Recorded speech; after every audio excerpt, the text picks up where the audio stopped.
Welcome, my dear students. Children, we have covered the basics of the Python programming and the fundamentals of the Python.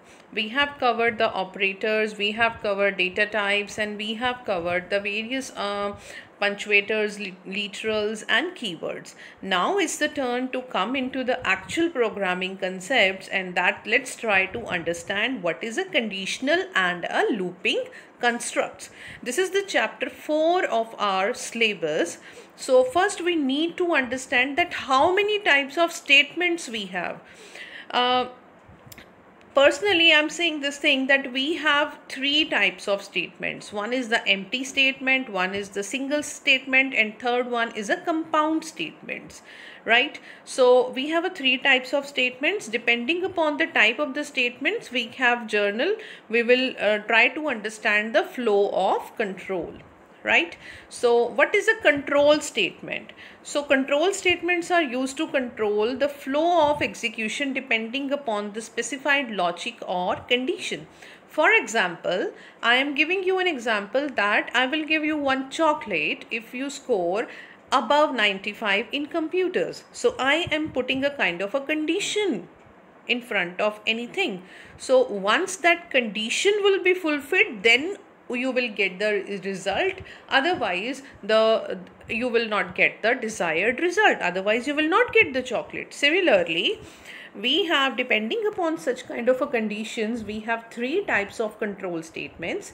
One is the decision making statements, as I have earlier just now told you. Second one is the iteration statements, that means loops, and third one is the jump statements, for example break, continue, and pass. So pass is what? Pass is a empty statement. Okay, it does nothing. So decision making statement. Let's come to the decision making statements. Decision making statements are also known as a conditional statement. They are also known as a conditional statements because the flow of execution of a program depends upon certain condition. So there are three types of decision making statements. In today's video we will only discuss about the decision making statements, and the iterative statements we will do in the next video. So based upon that, we have if statement, if else, nested if else. So if, as I told you, if you will score more than 95 marks or 95% in the computers, then you will get the chocolate. Just see the flow diagram, flow chart here. I have started the condition, then there is a condition. If that condition fulfills, certain steps or the certain things needs to be done. Otherwise, I will end the whole scenario. Otherwise, you will not get anything. So if an if statement is a programming conditional statement, if proved true, performs the functions or display information. For example, this is the syntax of the if statement. For example, I have just see the example.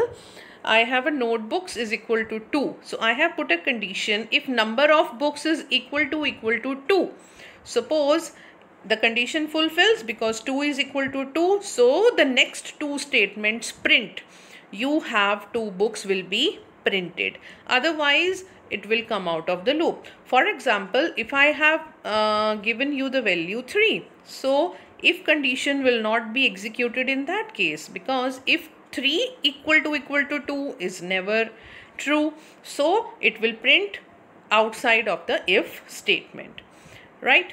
So this is whatever we write within the condition, they are also known as a compound statements. And to indicate the block of the code, every line is intended in the same height, at the same like indented at the same margin, and both the print statements are of if condition. They become the part of the if block, right? The second one is the if else statement. So if else, in the above statement we don't have a else condition. That means if certain condition will not be fulfilled, you will come out of the program, you will not get anything. Or if I give you one condition that suppose you score more than 95% marks in the computers, then you will get a chocolate but I have put one more condition into this, that else अगर तुमने नहीं लिया, if you will not get that 95% marks, then you will get a toffee. So that part will come in the if. So this is the if else statement. Suppose this is the statement, and then just see the if statement. These are two conditions using logical operators we have done, and if else statement. So to see it, otherwise true, the condition holds true, then the body of if will be executed, and if the condition is false, then the body of else will be executed. Just see this, a is equal to 10. If a is less than 100, that means 10 is less than 100 is true. So that means else block will not be executed. What will be executed?